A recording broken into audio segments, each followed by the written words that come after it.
नमस्कार, यूपी की ललकार देख रहे हैं आप। मैं हूं आपके साथ हेमंत केवलिया। दिल्ली के तुर्कमान गेट हिंसा मामले में पुलिस का एक्शन लगातार तेज होता चला जा रहा है। गुरुवार को पुलिस ने हिंसा फैलाने के आरोप में 6 और लोगों को गिरफ्तार किया। कोर्ट में पेशी के बाद सभी आरोपियों को 14 दिन की न्यायिक हिरासत में भेज दिया गया। अब तक इस मामले में कुल 12 गिरफ्तारियां हो चुकी हैं, लेकिन इस हिंसा की जांच अब सड़कों से निकलकर सियासत के गलियारों तक पहुंच गई हैं। इसी पर हम चर्चा करेंगे, लेकिन उससे पहले रिपोर्ट देखिए। दिल्ली तुर्कमान गेट पर बवाल, मुस्लिमों पर टारगेट, सियासी सवाल। दिल्ली में दंगा कराने की किसकी साजिश? दिल्ली के तुर्कमान गेट हिंसा मामले में पुलिस का बड़ा एक्शन जारी। गुरुवार को पुलिस ने हिंसा मामले के आरोप में 6 और लोगों को गिरफ्तार कर लिया, जिन्हें कोर्ट में पेशी के बाद 14 दिन की न्यायिक हिरासत में भेज दिया गया है।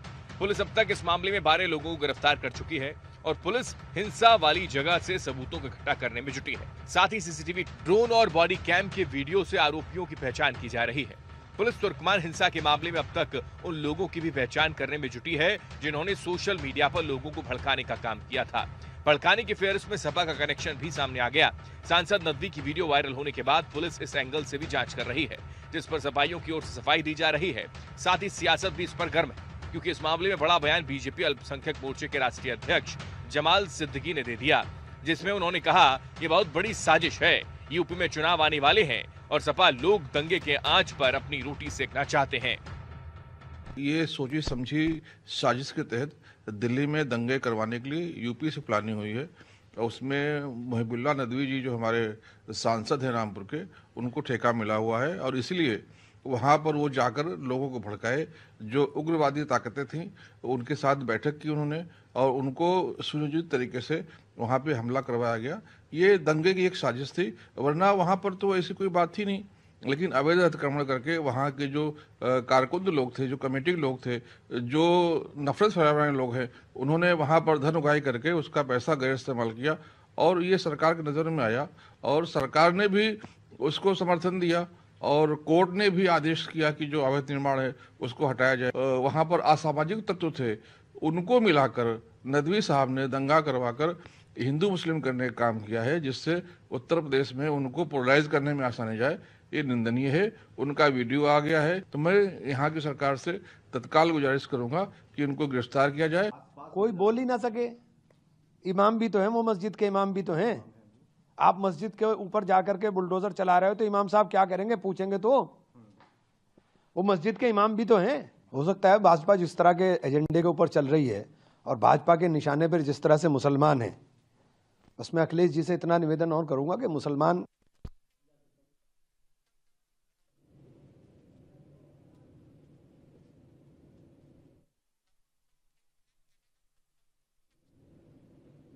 तो दिल्ली तुर्कमान गेट पर बवाल दरअसल मचा हुआ है और इस बीच ये स्थिति कि मुसलमानों पर क्या टारगेट करने की कोशिश है। सवाल दरअसल इस बात को लेकर भी खड़े हो रहे हैं कि दिल्ली में दंगा कराने की आखिर साजिश किसकी है। सवाल इस बात को लेकर भी है कि क्या वाकई एक प्री प्लान तरीके से दिल्ली में ये दंगा कराने की कोशिश की गई। तकरीबन 30 लोगों की पहचान दिल्ली पुलिस की ओर से कर ली गई है। आगे की जांच दिल्ली पुलिस कर भी रही है, लेकिन इसमें सबसे महत्वपूर्ण बात यह है कि एक वीडियो सोशल मीडिया पर वायरल हुआ, जो दरअसल रामपुर से सांसद नदवी, समाजवादी पार्टी के सांसद हैं, उनका है, जो पुलिस से कुछ कहते हुए नजर आ रहे हैं या फिर ये कहें कि नाराजगी जाहिर करते हुए उस वक्त का ये वीडियो ऐसा बताया जा रहा है। हालांकि तमाम ऐसे कोशिश वीडियो खुद पुलिस के पास भी हैं। तकरीबन 400 से ज्यादा वीडियो पुलिस के पास हैं, जो उसमें एक कोशिश कर रही है, खंगालने की कोशिश कर रही है कि आखिर इसके पीछे साजिश किसकी थी। क्या दिल्ली में दंगा कराने का एक प्रयास करने की हिमाकत की गई, क्योंकि दिल्ली के दंगों से जुड़े हुए कई जो तार हैं वो लगातार जब निकलकर सामने आते हैं तो सिलेक्टिव राजनीति का जिक्र होना शुरू हो जाता है। फिलहाल समाजवादी पार्टी के नेता हों या फिर विरोधी दलों के नेता हों, ये कहते हैं कि इसमें सिलेक्टिव राजनीति करने की कोशिश है, मुसलमानों को टारगेट करने का प्रयास किया जा रहा है। हालांकि ये सब जांच का विषय है, जांच के बाद सब कुछ स्पष्ट हो पाएगा, लेकिन अभी तक जो चीजें निकलकर सामने आई हैं वो कई सवाल भी खड़े करती हैं। खेमचंद शर्मा प्रवक्ता बीजेपी से हमारे साथ हैं, बहुत स्वागत है खेमचंद जी। विवेक पांडे जी हमारे साथ हैं, प्रवक्ता समाजवादी पार्टी से। विवेक जी आपका स्वागत है। सीताराम दास हिंदू धर्मगुरु हमारे साथ हैं, सीताराम जी आपका स्वागत। शुएब सिद्दीकी मुस्लिम स्कॉलर हमारे साथ जुड़ गए हैं। शोएब जी, आपका स्वागत है। सबसे पहले शुरुआत खेमचंद जी, मैं आपके पास आऊं, लेकिन विवेक जी आपके पास सबसे पहले, क्योंकि एक जिक्र दरअसल किया गया और बीजेपी के तमाम नेता ये जिक्र कर रहे हैं कि इसके पीछे एक बड़ी साजिश है जो दिल्ली में हुआ। पुलिस प्रशासन के नुमाइंदे अपना काम कर रहे थे, लेकिन वहां पर कुछ लोगों की ओर से भड़काने की कोशिश की और यही वजह है कि वहां पर दंगा कराने का प्रयास किया जा रहा था, जिसमें एक फुटेज या फिर ये कहें कि एक वीडियो सोशल मीडिया पर वायरल भी है, जिसमें नदवी साहब का वो वीडियो सामने आता है। क्या इसको लेकर क्या आपका वर्जन है, क्या पक्ष? मैं ये बात जिम्मेदारी के साथ कहूंगा कि अगर सिलेक्टिव अप्रोच के साथ कानून व्यवस्था की बात अगर होगी, तो अगर जिम्मेदार सांसद कोई जनप्रतिनिधि है और अगर वो कानून व्यवस्था को लेकर के पुलिस वालों से सवाल जवाब कर रहा है, तो मुझे नहीं लगता इसमें कोई आपत्तिजनक बात है। अभी जब यहाँ पे लखनऊ में आपने देखा कि जिस तरह से शक्तिनगर ढाल के आगे पूरी बस्ती को तोड़ा गया, वहां भी कई भाजपा नेता आए थे, क्षेत्रीय संगठन के पदाधिकारी आए थे, तो मुझे नहीं लगता किसी पे कार्रवाई किया, उसको कोई आलोचना का या बहस का, विवाद का विषय बनाया गया। लेकिन ये भाजपा का जो सिलेक्टिव अप्रोच काम करने का तरीका है। इसी तरह दिल्ली दंगों में 2020 की बात कर लीजिए, सिटीजन कमेटी की रिपोर्ट जो रिटायर्ड सुप्रीम कोर्ट जज की निगरानी में बनी थी, उसमें बाकायदा ये कहा गया कि दिल्ली में दंगों के जिम्मेदार भाजपा के नेता हैं और कपिल मिश्रा जैसे नेताओं पे बाकायदा एफआईआर करने की संस्तुति की गई थी। क्या दिल्ली सरकार ने? लेकिन अगर इंक्रोचमेंट है और अतिक्रमण है और उस पर कार्रवाई अगर पुलिस प्रशासन के नुमाइंदे करते हैं, तो उसमें धर्म को आगे लाने का प्रयास क्यों, या फिर इसमें जनप्रतिनिधि क्यों बाधा डालने का प्रयास करते हैं, क्यों भड़काने की कोशिश करते हैं, क्यों सोशल मीडिया के जरिए बताने की कोशिश करते हैं कि ये सेलेक्टिव राजनीति हो रही है, मुसलमानों पर टारगेट किया जा रहा है? देखिए, आपने अभी एक बात कही कि क्यों भड़काने का प्रयास। राजनीतिक दल अगर भड़काने का प्रयास कर रहा है, तो एमनेस्टी जैसी अंतर्राष्ट्रीय संस्थाएं क्यों भाजपा नेताओं के बयानों पे चिंता व्यक्त करती है? क्यों ये कहा जाता है कि भारत में भाजपा के नेता भड़काऊ भाषण दे करके धार्मिक माहौल और अल्पसंख्यकों के अंदर असुरक्षा की भावना पैदा कर रहे हैं? ये तो अंतर्राष्ट्रीय पटल पे ये बातें हो रही हैं। और उससे बड़ी बात मैं कहूंगा कि पिक एंड चूज की पॉलिसी अगर आप चलाएंगे तो ये नहीं होगा। वास्तविकता ये है कि दिल्ली का ये जो प्रकरण आया, ये मैं भड़काने का जिक्र इसलिए कर रहा हूं सर, आप एसटी हसन आप ही के नेता हैं, पूर्व के सांसद हैं, वो ये कह रहे हैं कि भैया एक्शन का रिएक्शन तो होगा ही। तो ये कैसी शैली? उसी पे आ रहा हूँ, बिल्कुल मैं उसी पे आ रहा हूँ, बिल्कुल मैं उसी पे आ रहा हूँ। जब आप लगातार एक समुदाय को टारगेट करेंगे, उनके लिए आलोचनात्मक बयानबाजी करेंगे, कानून हाथ में ले लेंगे, तो सुन लीजिए, मेरी बात आने दीजिए, कानून हाथ में ले लेंगे आप। मैं कंक्लूड कर रहा हूँ, मेरी बात आने दीजिए, मुझे पता है मंच पे और लोग भी हैं। तो कहीं ना कहीं देखिए प्रतिकार होगा। आप बयानों से मारेंगे तो आपको भी बयानों का, शब्दों का प्रतिकार झेलना पड़ेगा। लेकिन मेरा सवाल यह है, मैं आपको तथ्यों के साथ मैं आपको स्पष्ट रूप से बता रहा हूं, उत्तर प्रदेश के कोडिन प्रकरण को, मध्य प्रदेश के दूषित पानी के प्रकरण को दबाने के लिए दिल्ली का यह प्रायोजित तरीके से मामला लाया गया, ताकि मीडिया का और जनता का ध्यान भटक सके। अन्यथा कोडिन का प्रकरण तो ऐसा था जिसपे उत्तर प्रदेश सरकार तक के गिरने की संभावना थी, बड़े बड़े रसूखदारों के नाम उजागर होते। लेकिन मुद्दों से जब ध्यान भटकाना होता है तो भाजपा कहीं पे कोई ऐसी चाल चल देती है। ये इसका इतिहास रहा। मुद्दों से ध्यान भटकाने का प्रयास करते हैं आप लोग, और यही वजह है कि एमसीडी ने वहां पर एक्शन लिया। क्या जरूरत थी रात में लेने की? वो तो ये भी कह रहे हैं कि भाई ये रातों रात आपने एक्शन ले लिया, कोई सो रहा होगा, कहीं की इंक्रोचमेंट की कहीं कोई खबर तो होगा, इनपुट ऐसा मिला कि उन्होंने भड़का दिया, ये एलिगेशन लगाया जा रहा है। खेमचंद जी, भड़काया भाजपा के नेताओं ने ये कार्रवाई करवा के रात में बयान भाषण। विवेक जी, खेमचंद जी।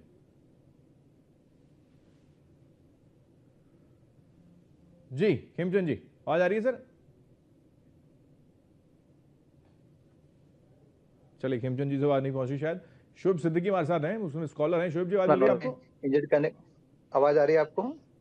जी शोएब जी, ये जो मामला निकलकर सामने आया उसमें एक राजनीतिक एंगल अलग, लेकिन अगर मैं केवल और केवल इस पे आपका वर्जन समझूं तो क्या ये सेलेक्टिव अप्रोच है? क्या ये टारगेट किया गया मुसलमानों को? क्या वाकई में टारगेट किया जा रहा है? क्या ऐसा परसेप्शन क्रिएट किया जा रहा है या फिर नहीं? अहमद जी, आवाज आ रही है आपको? ओके शोएब जी, मैं लौट रहा हूं, प्लीज मैं लौट रहा हूं। खेमचंद जी एक बार कंक्लूड कर लें। हाँ खेमचंद जी। तो मेरा कहने का मतलब है, ये जो साजिश का जो आरोप लगा रहे हैं ये बिल्कुल निराधार है। साजिश बल्कि उस साइड से की गई जिनके अगेंस्ट वहां पे कार्रवाई हो रही थी।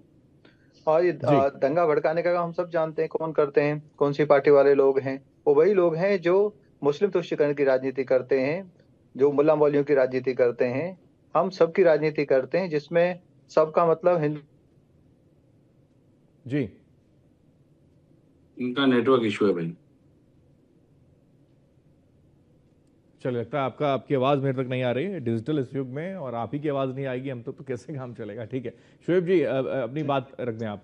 मेरा सवाल जो आपसे था, देखिए अच्छा पहले क्लियर कर ली भाई, कौन बोलेगा अहमद भाई की तो दिक्कत हो जाती है बात करने में। शोएब जी जी हेमंत भाई, देखिए ऐसा है, आपको मालूम है कि इस वक्त हिंदुस्तान के हालात कैसे चल रहे हैं। हर तरफ कहीं ना कहीं जातिवाद का मामला बंदराम पर आ रहा है। और मैंने हमेशा एक बात कही कि किसी भी मुल्क पर अगर हुकूमत करनी हो तो उसका सबसे बड़ा हथियार होता है मजहब। अंग्रेजों ने इसका सहारा लिया और हमारे मुल्क को 100 साल लूटा, लेकिन जब उनका पर्दाफाश हुआ तो उनको मुल्क छोड़ना पड़ गया। देखिए, जब सियासत हिंदू मुस्लिम पर होगी या किसी मजहब पर भी होगी तो मैं समझता हूँ वक्ती तो आपको आराम मिल जाएगा, वक्ती शोहरत मिल जाएगी, लेकिन उससे धीरे धीरे मुल्क खोखला होता है। खोखला होने के बाद हम आप सब खोखले हो जाते हैं। देखिए, जाहिर सी बात है, जो तुर्कमान में जो हादसा हुआ है, जाहिर सी उसकी जांच चल रही है। मेरी हमेशा गुजारिश रही, दिल्ली की वजीर आज़म से गुजारिश रही और वहां के मुल्क के वजीर आज़म से भी गुजारिश है, निष्पक्ष जांच होनी चाहिए। और जाहिर सी बात, सत्ती शोहरत पाने के लिए कभी कभी जुमले ऐसे कर दिए जाते हैं कि पिक्चर आने में कोई बात हो जाए। जैसे मैं मुल्क के वजीर आज़म नरेंद्र मोदी जी हैं, अगर मैं उनकी मुखालफत आपको चैनल कर दूं तो उनकी शख्सियत में तो इजाफा नहीं होगा, लेकिन मुझको लोग दुनिया जान जाएगी शोएब सिद्दीकी कौन है। तो मैं समझता हूँ इस मुल्क में इस तरह की हरकतें ना की जाए, जो निष्पक्ष जांच चलनी। जाहिर सी बात है, अभी आपने कहा कि कई पार्टियां इस पर रोटियां सेक रही हैं, नहीं ऐसा कुछ नहीं है। मेरी सपा के प्रवक्ता बैठे, उन्होंने बहुत अच्छी बात है आपसे कही कि जाहिर सी बात इस पर मंदिराम पर नजर हमारी रखी है, एजेंसियां नजर रखे हुई है कि इस मुल्क का माहौल ना खराब किया जाए, क्योंकि अगले साल वहां पे बंगाल में भी इलेक्शन है, फिर उसके बाद धीरे धीरे यूपी में भी इलेक्शन करीब आ रहा है। तो मैं समझता हूँ जो पुलिस जांच कर रही है, बीजेपी का कहना यह है कि भाई वो सांसद रामपुर के, और फिर वो क्योंकि ये भी आपकी ओर से रिएक्शन दिया जाएगा कि भाई वो इमाम साहब हैं इसलिए पहुंच गए, लेकिन सांसद रामपुर के और फिर यहाँ पर आ गए, उनका नाम लखनऊ तक, और लखनऊ में क्योंकि आने वाले वक्त में चुनाव है 27 का, तो फिर वो कोई ना कोई क्रोनोलॉजी सेट करने का प्रयास है, वो ये कह रहे हैं। देखिए होता क्या, देखिए शर्मा हेमंत भाई, देखिए मैं बिल्कुल सही कह रहा हूँ। देखिए होता क्या है, जो उनका फर्ज है वो अहले सियासत जाने, मेरा पैगाम मोहब्बत है जहां तक पहुंचे। नदवी साहब जाहिर सी बात इमाम है, और मैंने अगर इमाम के हमारे पास कद्र क्या होती है आप भी जानते हैं, हम भी जानते हैं, मान के क्या कद्र होती है मैं भी जानता हूँ, आप भी जानते हैं। मैं उस विषय पे तो नहीं बोलूंगा, लेकिन वहां जाके अपने बयान देने के लिए कहीं ना कहीं सियासी पहलू मंदिराम पर निकल कर आता है कि चूंकि इलेक्शन करीब है तो मुझे भी सहानुभूति चाहिए। और हेमंत भाई, हमेशा एक बात रही कि मुसलमान हमेशा जो है, आप देखिए हमेशा यूज किया गया, 47 से आज तक हर पार्टी ने कम कहीं ज्यादा यूज किया गया, और जब वो हुकूमत में आया तो उनकी बरादरी के लोगों मलाई खाई। मैंने हमेशा मुसलमानों से एक बात कही कि खाना बनो, खाने में तुम तेज पत्ता बनो। यानी कि इस खबर को लेकर भी, इस मामले को लेकर भी आपको लगता है कि मुसलमानों का इस्तेमाल करने का प्रयास किया जा रहा है और राजनीतिक रोटी सेकने की कोशिश की जा रही है आने वाले वक्त में चुनाव के लिए। हेमचंद जी अपनी बात पूरी कर लें, फिर मैं आ रहा हूं। इस्तेमाल किया गया है, बिल्कुल, मैं कहता नमक बोलो तुम तेज पत्ता बनो, सीताराम जी उसकी बात आवाज आ रही है, काम चलेगा। जी जी जी जी हेमचंद जी, देखिए मेरा कहने का मतलब है, जो शोएब भाई कह रहे हैं वो कहें, वो उनका अपना अधिकार है कि जो दिल्ली में कार्रवाई हुई है वो जरूरी कार्रवाई थी, नेसेसरी कार्रवाई थी, और कहीं भी इस तरीके का अगर अतिक्रमण होता है जिसकी वजह से जनता को, पब्लिक को इनकन्वीनियंस होती है, वो बिल्कुल गलत है। और जिस तरीके से पेपर मांगे गए, पेपर नहीं दिए गए, और पेपर में बहुत ही छोटी सी लैंड और वहां पे जो कब्जा था वो बहुत ज्यादा मैसिवली कब्जा था, तो उसको आज इम्प्लीमेंट किया है, क्योंकि आज दिल्ली में ट्रिपल इंजन की सरकार है। अगर दिल्ली में ट्रिपल इंजन की सरकार नहीं होती तो इस तरीके का जो तभी आरोप लग रहे हैं ट्रिपल इंजन की सरकार है, इसलिए आरोप लग रहे हैं कि आप एक वर्ग को टारगेट कर रहे हैं, ये वो कह रहे हैं। नहीं, हम एक वर्ग को टारगेट नहीं, हम सबके लिए काम करते हैं। हम एक वर्ग को खुश करने के लिए काम नहीं कर रहे। दिल्ली सबकी है।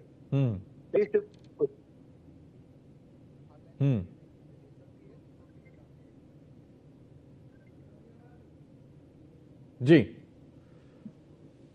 ठीक है, विवेक जी अपनी बात आप रख दें, उसके बाद मैं सीताराम जी के पास आ रहा हूं फटाफट।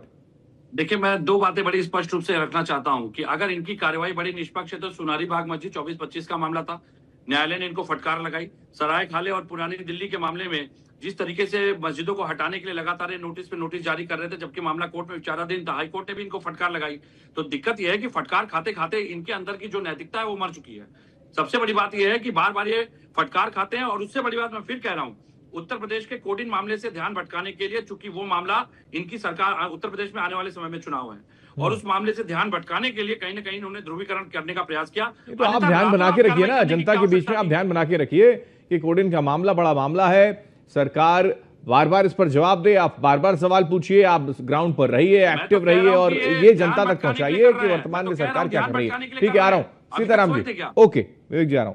सीताराम जी, क्या वाकई, क्योंकि बार बार यही जिक्र होता है अमूमन जब इस तरह की घटनाएं निकलकर सामने आती है तो कई जनप्रतिनिधि वो यही जिक्र करते हैं कि मुसलमानों को टारगेट करने की कोशिश की जाती है और ऐसा ही यहां पर हो रहा है। और शोएब साहब ने भी कहा कि मुसलमानों का इस्तेमाल ही किया गया है। लेकिन ये जो तस्वीर सामने आई जिसमें 30 जो लोग हैं उनकी पहचान भी कर ली गई, वो उपद्रव कर रहे थे, पत्थरबाजी कर रहे थे, पुलिस को अपनी कार्रवाई करने में रुकावट पैदा कर रहे थे, तो कोई कानूनी कार्रवाई करे और वो पत्थरबाजी करते रहे, वो जायज है क्या?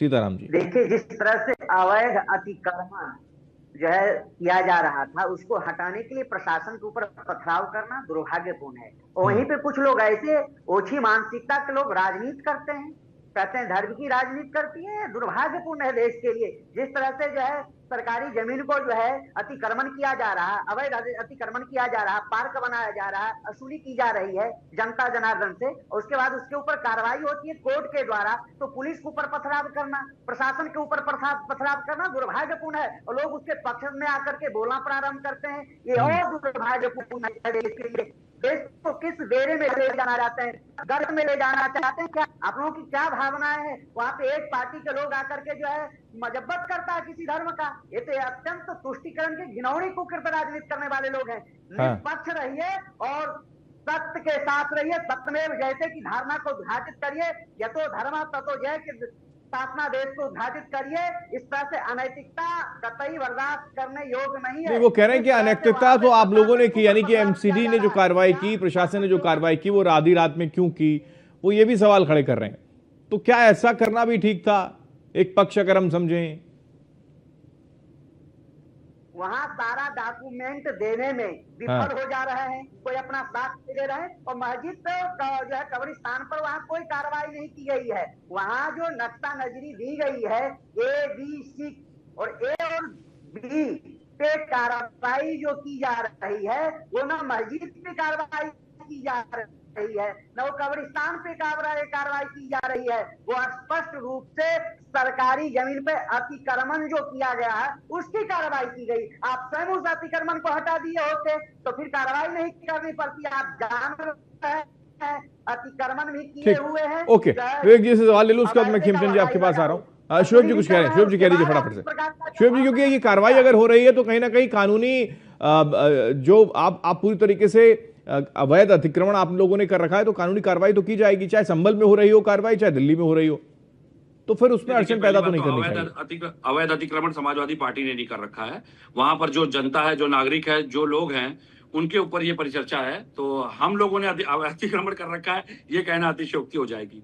दूसरी बात कहूंगा, आदरणीय चूंकि धर्मगुरु हैं, दास संप्रदाय से अगर मैं गलत नहीं हूं तो दशनामी संप्रदाय के हैं और आदिदेव गुरु शंकराचार्य की बढ़ाई हुई परंपरा के हैं।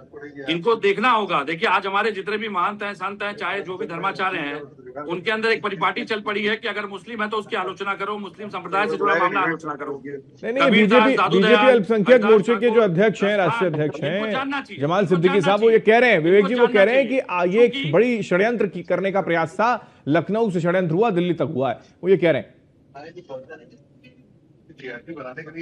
ओके, मैं लौट रहा हूँ। एक शोएब जी कुछ कहना चाह रहे हैं, शोएब जी कह दीजिए, उसके बाद खीमचंद जी आपके पास आ रहा हूँ। हेमंत भाई, देखिए ऐसा है, जमाने में और भी है वफा के दावेदार, कदम कदम पे मेरा ही इम्तिहान क्यों है।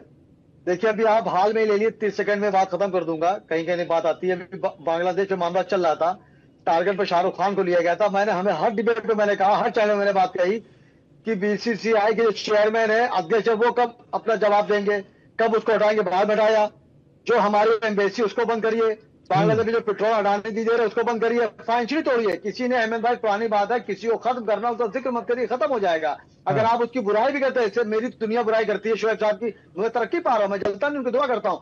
इसी तरह आप किसी को तोड़ना, फाइनेंशियली तोड़िए। आप फाइनेंशियली तोड़ रहे हैं, शाहरुख खान टर्म में लिया, आखिरकार आपने पठान की बगावत की थी, पठान ने तारीख लिख दी। मेरा कहने मतलब ये, निष्पक्ष जांच हो, दिल्ली है, राजधानी है, आप जानते, मैं भी जानता हूं। नहीं, मेरा सवाल ये था शोएब साहब कि अगर अतिक्रमण है, अवैध अगर अतिक्रमण है, तो फिर उस पर अगर कार्रवाई होगी तो उसमें कहीं कोई पीछे हटने की जरूरत नहीं, उसमें कहीं लड़ाई करने की जरूरत तो नहीं। हेमंत भाई, अतिक्रमण पूरे हिंदुस्तान में है, अगर आप जांच कर लेंगे तो हर समुदाय के लोग कब्जा कर बैठे हुए, सिर्फ एक मुसलमान समुदाय नहीं है या हिंदू समुदाय नहीं है। यानी कि आपका फिर वही कहना है, मानना फिर वही है शोएब साहब कि अतिक्रमण केवल कब्जेदारी केवल और केवल विशेष वर्ग के लोग हैं और उनको टारगेट करने की कोशिश हो रही है, ये आप कहना चाह रहे हैं। आपकी बातों से तो नहीं लग रहा है मेरे को, नहीं आपकी बातों से यही लगा मुझे अभी कि आप यही कहना चाह रहे हैं कि अवैध कब्जा करने वाले लोग विशेष वर्ग के लोग हैं और इसलिए उन पर एक्शन किया जा रहा है। नहीं देखिए, मैं ये कह रहा हूँ निष्पक्ष जांच हो। हाँ। अगर 302 शुएब पे लगती है तो हेमंत भाई पे 151 नहीं होगी, वो भी 302 होगी। जांच जो भी कब्जा कर रहा हो, जहां भी कर रहा हो, सबके साथ निष्पक्ष जांच। तो वही कार्रवाई तो की जा रही थी, लेकिन उस कार्रवाई में रोड़ा अटकाने का प्रयास, उस कार्रवाई को रोकने की कोशिश, उस कार्रवाई में एक अलग तरीके का रंग देने का प्रयास जो हुआ वो नहीं होना चाहिए था कम से कम। टारगेट लेते हैं, मुस्लिम स्कॉलर टारगेट लेते हैं, ये अच्छी चीज नहीं है। ठीक है, आ रहा हूं शोएब साहब, खेमचंद जी, लेकिन यहां पर ये जमाल सिद्दीकी साहब की ओर से कहना कि लखनऊ से तार जुड़े हैं, लखनऊ से यहां पर दिल्ली तक आग लगाने की कोशिश है, दंगे भड़काने का प्रयास है, ये क्या नहीं लगता है एक सोची समझी साजिश है, राजनीतिक और ध्रुवीकरण करने का प्रयास हो इस पूरे एंगल में? खेमचंद जी,